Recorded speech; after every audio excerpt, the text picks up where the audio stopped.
ఆంధ్రప్రదేశ్ రాష్ట్ర ప్రజలకు ముఖ్యమంత్రి చంద్రబాబు ఒక శుభవార్త తెలిపారు. త్వరలో రాష్ట్ర వ్యాప్తంగా సంజీవని పథకంను అమలు చేయనున్నట్లు ఆయన ప్రకటించారు.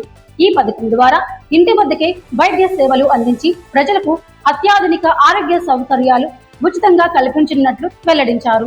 ఇప్పటికే కుప్పం నియోజకవర్గంలో పైలట్ ప్రాజెక్టుగా ప్రారంభించి విజయవంతం అవడంతో ఇప్పుడు ఈ పథకాన్ని చిత్తూరులో కూడా విస్తరించారని చెప్పారు.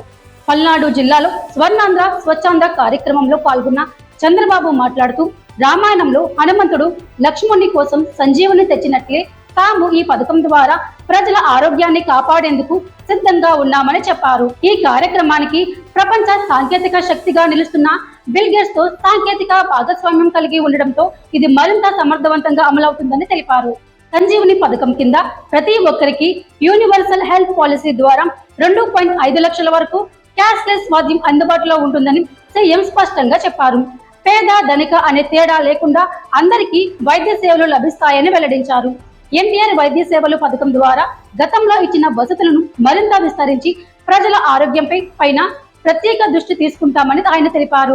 ఇంతటితో ఆగకుండా పల్నాడు జిల్లాలో సాగునీరు లభ్యతను పెంచేందుకు వరికపూడి సెల ఎత్తిపోతల పథకాన్ని పూర్తి చేసి 1.25 లక్షల ఎకరాలకు నీటిని అందించినట్లు చెప్పారు. సాగర్ కుడి కాలువకు గోదావరి నీటిని తీసుకురావాలనే లక్ష్యంతో కేంద్రంతో చర్చలు జరుపుతున్నట్లు తెలిపారు. మిర్చి రైతుల కోసం మిర్చి బోర్డు ఏర్పాటు తయారు చేయడానికి తగిన చర్యలు తీసుకుంటామని హామీ ఇచ్చారు. సామాన్య ప్రజల ఆరోగ్యం కోసం ఇంటి వద్దకే వైద్య సేవలు అందించాలన్న ఆలోచనతో రూపొందించిన సంజీవని పథకం ప్రజలకు గొప్ప ఉపశమనం కలిగించనుంది.